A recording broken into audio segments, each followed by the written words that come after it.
بسم اللہ الرحمن الرحیم الحمد للہ وکفی وسلام علی عبادہ الذین اصطفی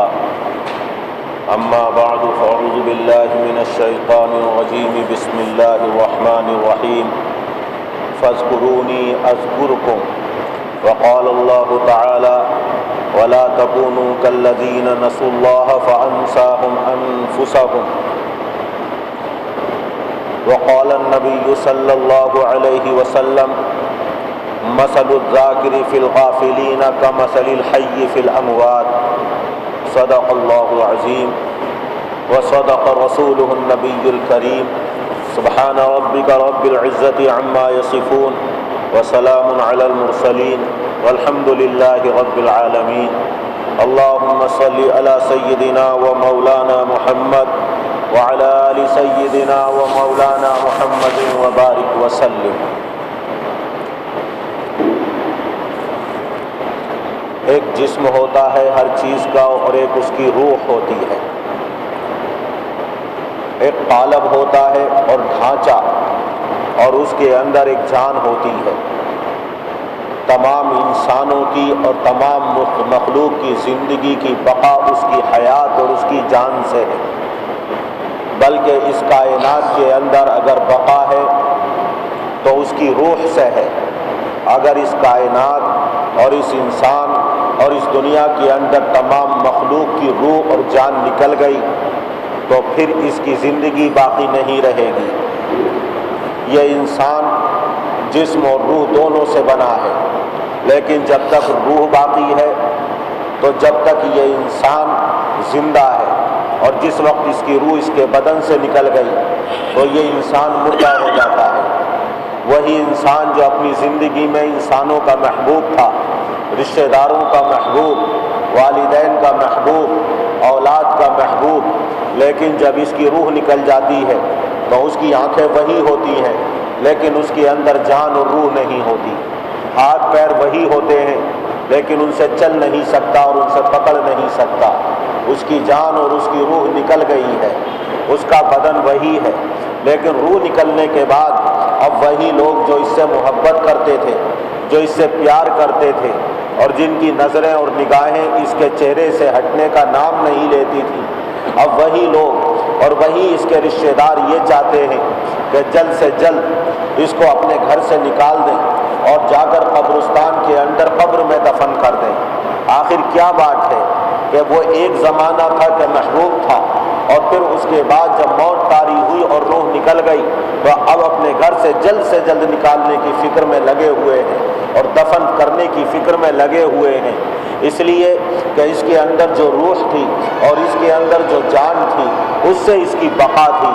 اور اس سے اس کی زندگی تھی، وہ نکل گئی تو اب یہ انسان کہلانے کے لائق نہیں رہا، بلکہ اب یہ مردہ اور میت ہو گیا۔ اب یہ اس قابل ہے کہ اس کو قبر کے اندر دفن کر دیا جائے۔ اسی طرح اس کائنات کے اندر ایک روح اور ایک جان ہے، جب تک وہ روح اور جان ہے تو یہ کائنات باقی رہے گی، اور جس دن اس کی روح اور اس کی جان نکل گئی تو یہ پورا نظام کائنات کا فنا کے گھاٹ اتار دیا جائے گا اور یہ تمام کا تمام ختم کر دیا جائے گا۔ دنیا کے اندر جتنی بھی وہ مخلوق جو عقل نہیں رکھتی ہے، جیسے یہ درخت ہے، یہ کھیتیاں ہیں اور یہ سبزیاں ہیں، اور اسی طرح یہ بہتا ہوا پانی اور یہ پتھر اور یہ کھڑے ہوئے درخت اور اسی طرح یہ کپڑا، یہ تمام کے تمام ایسے ہیں جو روح، جو عقل نہیں رکھتے، لیکن ان کے اندر بھی ایک جان ہے اور ایک روح ہے۔ جب تک یہ روح ان کے اندر باقی ہے تو ان سے فائدہ اٹھایا جاتا ہے، اور اس کی روح اور جان نکل جاتی ہے تو پھر یہ فائدے کے قابل نہیں رہتے۔ حضور اکرم صلی اللہ علیہ وسلم کا گزر ہوا، دو قبروں کو اللہ نے آپ کے اوپر منکشف کر دیا۔ آپ نے فرمایا کہ ان دونوں کو عذاب ہو رہا ہے۔ آپ نے ایک تر شاخ لی اور اس کے دو ٹکڑے کیے، اور ایک ٹکڑا اس قبر پر گاڑ دیا، دوسرا ٹکڑا اس قبر پر گاڑ دیا، اور آپ نے فرمایا کہ جب تک یہ تر رہیں گے امید ہے کہ اللہ تعالیٰ ان قبر والوں سے عذاب کو اٹھا لے گا یا عذاب میں تخفیف کر دے گا۔ اس کے اندر علت یہ بیان کی کہ ایک تو آقائے دو جہاں حضرت محمد رسول اللہ صلی اللہ علیہ وسلم کے مبارک ہاتھوں کی برکت تھی کہ ان قبر والوں سے عذاب کو ہلکا کر دیا گیا، دوسری وجہ کہ یہ شاخیں جب تک تر رہیں گی اس وقت تک اللہ کی تسبیح بیان کرتی رہیں گی، اور جہاں اللہ کی تسبیح اور اللہ کا ذکر کیا جاتا ہو وہاں اللہ کی تجلیات، اللہ کی رحمتیں، اللہ کی طرف سے برکتیں نازل ہوتی ہیں۔ جب ان تر شاخوں کے تسبیح بیان کرنے کی وجہ سے اور اللہ کا ذکر کرنے کی وجہ سے اللہ کے انوار و برکات اور اللہ کی تجلییں اور اللہ کی رحمتیں نازل ہوں گی تو ان قبر والوں سے اس وقت تک عذاب اٹھا لیا جائے گا۔ اس حدیث سے معلوم ہوا کہ جب تک یہ نباتات، اشجار، یہ درخت، یہ پھول اور یہ پیڑ پودے اللہ کی تسبیح اور ذکر کے اندر مشغول رہتے ہیں اس وقت تک ان کے اندر زندگی ہے، اور جس وقت یہ سوکھ جاتے ہیں گویا کہ ان کے اندر سے روح ختم ہو گئی، اللہ کی یاد سے یہ محروم ہو گئے اور ذکر خداوندی ختم ہو گیا تو یہ ان کی موت کا وقت ہے۔ اب یہ اس قابل نہیں کہ ان کو کھڑا رکھا جائے، اس لیے یہ فنا کے گھاٹ اتار دیے جاتے ہیں اور پھر جلانے کے اور دوسری چیزوں کے کام میں لائے جاتے ہیں۔ اسی طرح یہ بہتا ہوا پانی جب تک بہ رہا ہے اس کے اندر روح اور جان ہے اور یہ اللہ کا ذکر کر رہا ہے، اللہ کی تسبیح بیان کر رہا ہے۔ جس دن یہ رک جاتا ہے اس کے اندر بدبو، اس کے اندر تعفن اور اس کے اندر سڑان پیدا ہو جاتی ہے۔ بہتا ہوا پانی پاک، آپ اس سے وضو کر سکتے ہیں، اس سے غسل کر سکتے ہیں، اپنے کپڑوں کو پاک کر سکتے ہیں، لیکن جب یہ رک جاتا ہے اور اس کے اندر بدبو پڑ جاتی ہے اور تعفن پڑ جاتا ہے اس وقت یہ اس قابل نہیں رہتا کہ اس سے وضو کیا جائے، اس سے غسل کیا جائے یا کپڑوں کو اس سے پاک کیا جائے، اس لیے کہ بہتا ہوا یہ اللہ کا ذکر کرتا تھا۔ جب یہ رک گیا تو اب اس کے اندر کی روح اور اس کی جان ختم ہو گئی، اب اس کی موت کا اور اس کے فنا کا وقت آ گیا، اب یہ اس قابل بھی نہیں رہتا کہ اس سے پاکی حاصل کی جائے۔ اسی طریقے سے یہ جتنے چرند پرند ہیں چاہے ہم ان کی تسبیحات کو، ان کی ذکر خداوندی کو نہ سمجھتے ہو، لیکن قرآن کریم میں اللہ نے فرمایا وَإِن مِّن شَيْءٍ إِلَّا يُسَبِّحُ بِحَمْدِهِ وَلَٰكِن لَّا تَفْقَهُونَ تَسْبِيحَهُمْ کہ ہر چیز اللہ کی تسبیح اور اللہ کی پاکی بیان کرتی ہے۔ یہ الگ بات ہے کہ ہم ان کی تسبیح کو اور ان کے ذکر خداوندی کو نہ سمجھتے ہوں۔ قرآن کریم کے اندر اللہ کا فرمان ہے یا ایھا الناس علمنا منطق الطیر واوتینا من کل شیء۔ حضرت سلیمان علیہ السلام نے فرمایا کہ مجھے ہر چیز کی اور ہر مخلوق کی بولی عطا کر دی گئی ہے اور اللہ نے تمام نعمتوں سے مجھے نوازا ہے۔ اللہ نے تمام چرند کی، تمام پرند کی، تمام مخلوق کی زبانیں اور بولیاں حضرت سلیمان علیہ السلام کو عطا فرما دی، وہ ان کو جانتے تھے اور ان کی تسبیح اور ان کے ذکر خداوندی کو سمجھتے تھے۔ اسی طرح حضور اکرم صلی اللہ علیہ وسلم کو اللہ نے جانوروں کی بولیاں اور زبانیں سکھائی تھی۔ ایک اونٹ بلبلاتا ہوا آیا اور آقا کے قدموں میں اپنا سر رکھ دیا، آپ نے فرمایا اس کے مالک کو بلاؤ۔ جب وہ اس کے پیچھے دوڑتا ہوا آیا آپ نے فرمایا یہ اونٹ تمہاری شکایت کر رہا ہے، تم اس سے کام زیادہ لیتے ہو اور اسے کھانے کے لیے کم دیتے ہو۔ اس نے کہا اللہ کے رسول آئندہ میں اس کے حق کا پورا خیال رکھوں گا اور اس کے اوپر اس کی طاقت سے بہت زیادہ نہیں ڈالوں گا اور اس کو پورا چارہ اور کھانا دوں گا۔ جب حضور اکرم صلی اللہ علیہ وسلم سے اس نے وعدہ کیا اور عہد کیا تو وہ اونٹ خوشی چلا گیا۔ تو دیکھو اونٹوں کی زبان بھی آقا سمجھتے تھے۔ ایک مرتبہ آپ گزرے ہوئے جا رہے ہیں، ایک شخص کے پاس سے آپ کا گزر ہوا، دیکھا کہ وہاں ہرن بندھا ہوا ہے اور اس ہرن نے آپ سے شکایت کی کہ اللہ کے رسول میرے 2 بچے ہیں، ان کو کوئی دودھ پلانے والا نہیں، اس نے مجھے قید کر رکھا ہے، اگر میں وہاں نہ پہنچا تو میرے بچے ہلاک ہو جائیں گے اور بھوک سے مر جائیں گے۔ آپ نے اس کے مالک سے سفارش کی اور یہ وعدہ کیا اس ہرن نے کہ میں دودھ پلا کر فوراً واپس آ جاؤں گا۔ اس کو کھول دیا گیا، پہاڑوں کے اندر گیا، اپنے بچوں کو دودھ پلا کر آیا اور اسی جگہ آ کر کھڑا ہو گیا۔ پھر حضور اکرم صلی اللہ علیہ وسلم نے سفارش کی تو اس دیہاتی صحابی نے اس ہرن کو آزاد کر دیا اور وہ خوش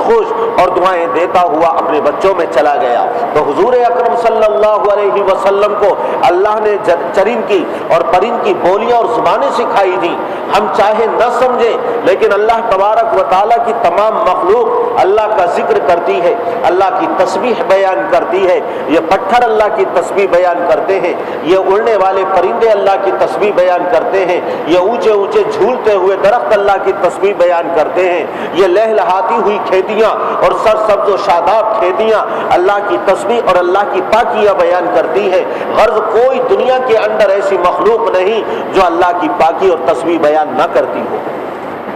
وَلَذِكْرُ اللَّهِ اکبر، اللہ تبارک و تعالیٰ کا ذکر سب سے بڑا ہے۔ اللہ نے فرمایا فَاذْكُرُونِي أَذْكُرْكُمْ، تم میرا ذکر کرو میں تمہارا ذکر کروں گا، تم مجھے یاد کرو میں تمہیں یاد کروں گا۔ اللہ نے فرمایا وَلَا تَكُونُوا كَالَّذِينَ نَسُوا اللَّهَ فَأَنسَاهُمْ أَنفُسَهُمْ، تم ان لوگوں کی طرح مت ہو جاؤ کہ جنہوں نے اللہ کے ذکر کو بھلا دیا، اللہ نے بھی ان کو فراموش کر دیا اور ان کو بھلا دیا۔ ہم میں سے کون شخص نہیں چاہتا ہوگا کہ اللہ کی مبارک مجلس میں اور نورانی مجلس میں ہمارا ذکر کیا جائے، بلکہ دنیا کے اندر اگر کسی وزیر کے یہاں کسی عام آدمی کا ذکر کیا جائے، کسی منسٹر کے یہاں کسی بڑے افسر کے یہاں کسی عام آدمی کا ذکر کیا جائے تو وہ خوشی سے پھولا نہیں سماٹتا اور لوگوں میں تذکرہ کرتا ہے اور خوشی سے اس بات کا اظہار کرتا ہے کہ میرا فلاں مقام پر تذکرہ ہوا، فلاں افسر نے مجھے اچھائی کے ساتھ یاد کیا، مجھے فلاں وزیر نے اچھائی کے ساتھ یاد کیا۔ اللہ جو تمام بادشاہوں کا بادشاہ ہے، جس کی تمام کائنات پر قدرت اور مالکیت اور حکومت اور سلطنت ہے، کون نہیں چاہتا ہوگا کہ اللہ کے یہاں ذکر کیا جائے، اور جس کا اللہ کے یہاں ذکر کر دیا جائے اس سے بڑا خوش نصیب کون ہوگا۔ اللہ نے ارشاد فرمایا کہ جو تنہائی میں ذکر کرتا ہے میں اس کا اپنی تنہائی میں ذکر کرتا ہوں، جو مجموع کے اندر ذکر کرتا ہے اللہ تعالیٰ فرشتوں کی نورانی مخلوق اور معصوم مخلوق کے درمیان اس کا تذکرہ کرتا ہے۔ کتنا خوش نصیب ہے وہ بندہ جس کا اللہ کی بارگاہ میں اور اللہ کی مجلس میں اور اللہ کے دربار میں تذکرہ کیا جاتا ہو۔ اس لیے اللہ نے فرمایا فَاذْكُرُونِي أَذْكُرْكُمْ، تم میرا ذکر کرو میں تمہیں یاد کروں گا۔ اللہ نے فرمایا وَلَذِكْرُ اللَّهِ اکبر، سب سے بڑا اللہ کا ذکر ہے اور اللہ کے ذکر سے بڑی کوئی چیز ہو نہیں سکتی۔ حضرت امام ابو یوسف رحمۃ اللہ علیہ نے،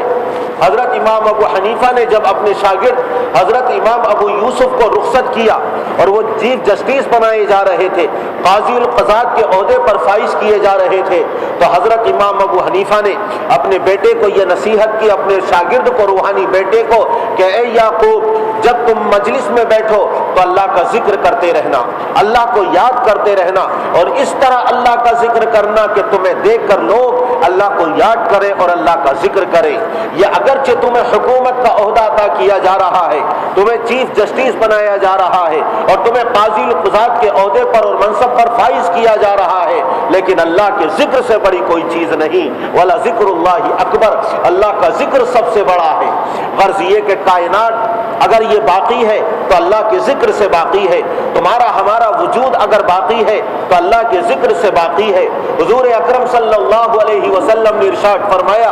کہ لا تقوم الساعة حتی یقال فی الارض اللہ اللہ، اس وقت تک قیامت قائم نہیں ہوگی جب تک کہ اس روئے زمین پر اور اس دنیا کے اندر ایک بھی اللہ اللہ کہنے والا موجود ہوگا۔ اس کا مطلب یہ نکلتا ہے کہ اس کائنات کی ایک روح ہے اور وہ ہے اللہ کا ذکر۔ جب تک اس کائنات کے اندر اور اس دنیا کے اندر اللہ کا ذکر کیا جاتا رہے گا، یہ دنیا اور یہ کائنات باقی رہے گی، اور جس دن یہ دنیا ذکر کرنے والوں سے اور اللہ کو یاد کرنے والوں سے خالی ہو جائے گی، اب کائنات کا مقصد فوت ہو جائے گا۔ جس طرح اس انسان کے بدن کے اندر روح ہے، وہ روح نکل گئی تو اسے قبر کے گڑھے کے اندر دفن کر دیا جاتا ہے اور وہ گھروں کے اندر رکھنے کے قابل نہیں رہتا۔ اسی طریقے سے اس دنیا کے اندر جب تک اللہ کا ذکر ہے اس کی روح باقی ہے اور اس کو بقا ہے۔ جس دن یہ روح نکل جائے گی اور ذکر خداوندی سے یہ دنیا محروم ہو جائے گی، اب اس کی بقا کا مقصد فوت ہو جائے گا اور اس کو فنا کے گھاٹ اتار دیا جائے گا۔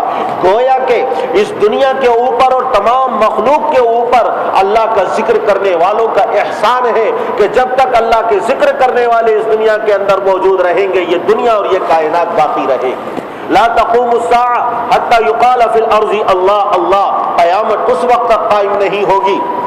جب تک کہ اس کائنات کے اندر، دنیا کے اندر اللہ کا ذکر کیا جاتا رہے گا۔ کم سے کم ہم رسمی طور پر بھی اللہ کا ذکر کریں، اور ہم اگر عادت کے طور پر، رسمی طور پر اللہ کا ذکر کریں گے، ایک دن وہ آئے گا کہ ہمارے دل کے اندر اللہ کی محبت پیدا ہوگی، زبان ہماری زبان اللہ کے ذکر سے تر ہوگی۔ حضرت امام ابو الحسن خرقانی رحمت اللہ علیہ اپنے وقت کے ولی کامل گزرے ہیں، اللہ کے منتخب بندے، اور اولیاء کبار میں ان کا شمار ہوتا ہے۔ انہی کے زمانے میں ایک بہت بڑے فلسفی اور بہت بڑے حکیم اور منطقی، جن کو تاریخ شیخ ابو علی سینا کے نام سے جانتی ہے، فلسفی تھے، اور فلسفی جب بات کرے گا تو فلسفیانہ انداز سے بات کرے گا، جب سوچے گا تو عقلی اعتبار سے سوچے گا۔ حضرت ابو الحسن خرقانی رحمت اللہ علیہ کی خدمت میں آئے اور کہنے لگے، زبانوں سے اللہ کا ذکر کرنے کا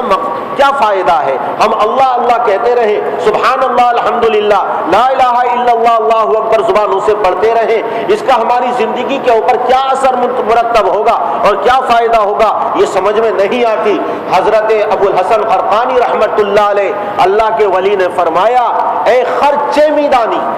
اے خرچے میدانی، اب ایک گدھے تو کیا جانتا ہے کہ اللہ کا ذکر کیا ہے؟ اتنا بڑا فلسفی، اتنا بڑا منطقی، اس کو جب کہا گدھے تو کیا جانتا ہے، ظاہر ہے لوگوں کے درمیان کسی بڑے آدمی کو اور کسی بڑے تعلیم یافتہ کو مجمع کے درمیان اگر گدھا کہہ دیا جائے تو اس کے چہرے کے تاثرات پڑھنے کے ہوں گے اور نشیب و فراز دیکھنے کے ہوں گے، کیا اس کے چہرے کے اوپر کیا ناگواری کے اثرات گزرتے ہیں، کتنا اس کو غصہ آئے گا۔ شیخ ابو علی سینا کو بھی غصہ آیا۔ حضرت ابو الحسن خرقانی رحمت اللہ علیہ نے فرمایا، کیا بات، تمہارے چہرے کا رنگ بدل گیا، تمہارے چہرے پر شرمندگی اور ندامت ہے؟ کہنے لگے، آپ نے اتنے لوگوں کے مجمع میں مجھے شرمندہ اور ذلیل کیا اور مجھے گدھا کہا ہے؟ تو حضرت نے فرمایا، اس اللہ کے ولی نے فرمایا، میں نے لفظی اعتبار سے صرف زبان سے تم کو کہا، اے خرچے میدانی، اے گدھے، تو اللہ کے ذکر کی خاصیت اور تاثیر کو کیا جانتا ہے؟ یہ تو اللہ والوں سے پوچھ۔ جب صرف خر اور گدھا کہنے کی وجہ سے تیرے اوپر یہ اثر ہوا ہے، اللہ کا ذکر تو سب سے بڑا ہے، اللہ کا نام سب سے بڑا ہے۔ اب اگر اللہ کا ذکر کیا جائے گا تو انسان کی طبیعت پر، اس کے دل کے اوپر اس کے کتنے خیر و برکت والے اثرات مرتب ہوں گے، اس سے اندازہ کر سکتے ہیں۔ زندگی کے اندر خیر و برکت آئے گی، عمر کے اندر خیر و برکت پیدا ہوگی، مال کے اندر خیر و برکت پیدا ہوگی، اولاد مطیع اور فرما بردار بنے گی، دنیا کی مصیبتیں اور پریشانیاں دور ہوں گی، کاروبار کے اندر برکت اللہ تعالیٰ اور ترقی عطا فرمائے گا، الجھنیں اور پریشانیاں دور ہوں گی۔ ایک شخص، اس کے کچھ رقم اور کچھ پیسے یا ایک سونے کا سکہ اور اشرفی اندھیرے میں اور گھر کے اندر گر گیا، وہاں تلاش کیا نہ ملا، گھر سے باہر آیا اور روشنی میں یا سڑک کے کنارے یا صحن کے اندر تلاش کرنے لگا، اور لوگ بھی تلاش کرنے لگے۔ اس کے پوچھنے پر کہ کیا ماجرا ہے، کہا میری سونے کی اشرفی گر گئی ہے، اس کو تلاش کر رہا ہوں۔ کافی تلاش کرنے کے بعد بھی جب نہ ملی، لوگوں نے پوچھا یہ بتاؤ کہ گم کہاں ہوئی اور گری کہاں ہے؟ کہنے لگا وہ گھر کے اندر اور اندھیرے میں گری ہے اور وہاں گم ہوئی، تلاش کرنے کے بعد بھی مجھے نہ ملی، میں نے سوچا چلو روشنی میں تلاش کریں اور وہاں ملے گی، اس لیے یہاں تلاش کرنے لگا۔ لوگوں نے کہا بے وقوف، اندھیرے میں اور گھر کے اندر گم ہونے والی چیز دن کے اجالے اور روشنی کے اندر باہر تو کتنی بھی تلاش کرتا رہے، تیری زندگی گزر جائے گی لیکن کبھی تجھے وہ نہ مل سکے گی۔ اسی طرح یہ مثال ہے، آج دنیا کے اندر لوگ سریا اور چاند کے اوپر کمندیں ڈال رہے ہیں اور چاند کے اوپر قدم رکھا ہے، ہواؤں کو مسخر کر رہے ہیں، سمندروں کو مسخر کر رہے ہیں۔ اللہ تبارک و تعالیٰ نے اس انسان کے لیے پوری کائنات کی مخلوق کو مسخر کر دیا ہے، یہ سواری کرتا ہے سمندروں پر، یہ سواری کرتا ہے جانوروں پر، یہ سواری کرتا ہے ہواؤں کے دوش پر، یہ سواری کرتا ہے ہر چیز کے اوپر۔ اللہ تعالیٰ نے تمام چیزوں کو اس کی سواری بنا دیا۔ ہر ایک مخلوق کی غذا الگ الگ ہے، کوئی مخلوق پتے کھاتی ہے، کوئی مخلوق مٹی کھاتی ہے، کوئی مخلوق پتھروں کو چاٹتی ہے اور کوئی مخلوق دوسری غذائیں کھاتی ہے۔ لیکن اللہ کا کتنا بڑا احسان کہ اللہ تبارک و تعالیٰ نے تمام چیزوں کو اس کی غذا بنا دیا۔ سونے کے ورق یہ کھاتا ہے، چاندی کے ورق یہ کھاتا ہے، ہیرے جواہر اور لال اور یاقوت یہ کھاتا ہے، یہ انسان مٹی یہ کھاتا ہے اور چونے کی شکل میں پتھر کو یہ کھاتا ہے، یہ انسان پتوں کی شکل میں سبزیاں یہ کھاتا ہے۔ کون سی ایسی دھات اور کون سی ایسی سبزی اور کون سی دنیا کی ایسی معدنیات میں سے ہے جس کو یہ استعمال نہ کرتا ہو اور نہ کھاتا ہو۔ لباس ہر مخلوق کا الگ الگ ہے، لیکن اللہ نے تمام لباس اس کے لیے بنا دیے۔ روئی کا لباس یہ پہنتا ہے، کھجوروں کی چھال کا بنا ہوا لباس یہ پہنتا ہے، اور جانوروں کی کھال کو نوچ کر اپنا لباس یہ بناتا ہے۔ اور آنے والے زمانے میں تو یہ باتیں آ رہی ہیں کہ لکڑی کا لباس بننے والا ہے، شیشے کا لباس بننے والا ہے۔ معلوم نہیں یہ سائنس کہاں تک ترقی کرے گی اور کن کن چیزوں کو انسان مسخر کرے گا اور اپنے لیے استعمال کرے گا۔ تو اللہ تعالیٰ نے تمام مخلوق کو اس کے لیے مسخر کر دیا ہے اور تمام چیزیں اس کے لیے پیدا کی ہیں۔ یہ تمام مخلوق اللہ کا ذکر کرتی ہے، اللہ کی تسبیح اور پاکی بیان کرتی ہے۔ اگر اللہ کے ذکر سے غافل ہے تو یہی انسان غافل ہے جس کائنات کو اللہ نے اس کے فائدے کے لیے پیدا کیا ہے۔ وَلَا تَكُونُوا كَالَّذِينَ نَسُوا اللَّهَ فَأَنسَاهُمْ أَنفُسَهُمْ۔ ان لوگوں کی طرح مت ہو جاؤ کہ جنہوں نے اللہ کے ذکر کو بھلا دیا اور فراموش کر دیا، اللہ نے بھی ان کو بھلا دیا۔ میدان محشر میں ایسے لوگ جو جہنم کا ایندھن بنیں گے اور ان کی آنکھیں ہوں گی اور اندھے اٹھائے جائیں گے، کہیں گے رب لما حشرتنی اعمی وقد كنت بصیرا، اے اللہ دنیا کے اندر میری آنکھیں تھیں، میں بینا تھا اور دیکھتا تھا، تو نے مجھے اندھا کیوں کر دیا؟ اللہ فرمائے گا کذالک اتتک آیاتنا فنسیتها کذالک اليوم تنسا۔ دنیا کے اندر میری نشانیاں، میری آیات، قرآن کریم تیرے پاس آیا، تو نے میرے ذکر کو بھلا دیا، مجھے فراموش کر دیا، آج جہنم کی گہری وادیوں میں تجھے ڈال کر تجھے بھی بھلا دیا جائے گا اور اللہ کی رحمت سے محروم کر دیا جائے گا۔ وَلَذِكْرُ اللَّهِ أَكْبَرُ، اللہ کا ذکر سب سے بڑا ہے۔ اور حضور اکرم صلی اللہ علیہ وسلم کا پاک ارشاد مَثَلُ الذَّاكِرِ فِي الْغَافِلِينَ کَمَثَلِ الْحَيِّ فِي الْأَمْوَاتِ، ذکر کرنے والے کی مثال غفلت اور غافل لوگوں میں ایسی ہے جیسے مردوں کے اندر زندہ کی مثال۔ ہم زندہ دل بنے، ہم زندہ بنے، اللہ کا ذکر کرنے والے بنے، چلتے پھرتے، اٹھتے بیٹھتے، اپنے کاروبار میں مشغول، سوتے جاگتے، ہر وقت ہماری زبانیں اللہ کے ذکر سے تر اور ہمارے دلوں کے اندر اللہ کی یاد بسی ہوئی ہونی چاہیے۔ پھر دیکھیں کہ اس کے خیر و برکات کیسے ظاہر ہوتے ہیں، کیسے مفید نتائج اور بہترین اثرات مرتب ہوتے ہیں، اور دنیا کے اندر اللہ کی رحمتیں نازل ہوتی ہیں۔ اللہ محبوب بنائے گا، اللہ تبارک و تعالی عمل کی توفیق عطا فرمائے۔ وآخر دعوانا ان الحمد للہ رب